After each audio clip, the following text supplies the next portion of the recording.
more modern version of the 300. I like those type of wheels. I think they suit the PT Cruiser overall styling here. So I'm gonna pop those in. And I also want to add a little bit of some sharpness to the body lines of this car. That means I want to add a little sharp line on the front fender and a sharp line that goes dipping down from the shoulder line from the rear, then dipping into the front fender, and kind of gives it, if you look at it from a side view, it's going to give it this forward leaning or forward leaning motion just by sitting still looking at it as side view. If we play around with a couple of lines in the body, also add a little bit of some sharpness to the hood, so maybe have a distinct defining line at the side of the hood. We can also create some sort of opening there, because why not add some hot rod cooling that looks like it was maybe cut in a garage or something like that. Just some cool openings in the front end to define it more than the original PT Cruiser. And if we go even lower, I want to of course update the headlights. Those are going to be the face of the car. You might think that the headlights could fit in the black opening that I created that extended on the top part of the grille, and looking at it, it looks like it could possibly work to put a light up there. But then again, I want to implement this new feature, new design trend where the headlights sit a little lower, almost in the bumper of the car. So that will be both a modernization of the original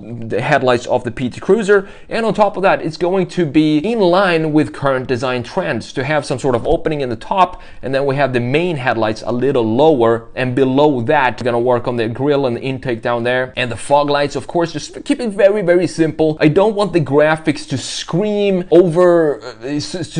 more than the proportions of the PT Cruiser. I want the proportions to be the thing that really takes up the initial impression when you see a PT Cruiser, and not to have your eyes be focused on some little graphic details and just ruin the overall proportions of the PT Cruiser. And I think it turned out pretty cool here. I would love to see a new PT Cruiser since the proportions are so unique. It would be cool if Chrysler decided to do something like this. They're on a roll now with the Airflow concept, I think it was called, which looks pretty good, but it looks pretty generic as well. So maybe turning the PT Cruiser, I don't know, turn it into an EV if you want to. It suits kind of the EV segment as a daily driver, daily commute car. I think it would do well as an EV. Doesn't have to be super quick, 0 to 60 in 2 seconds or something like that. It just needs to have a normal competitive range for it to be successful with this design as an EV. Those are my thoughts on what would happen if Chrysler actually decided to bring this back. Thanks for watching, and we'll see you in the next video.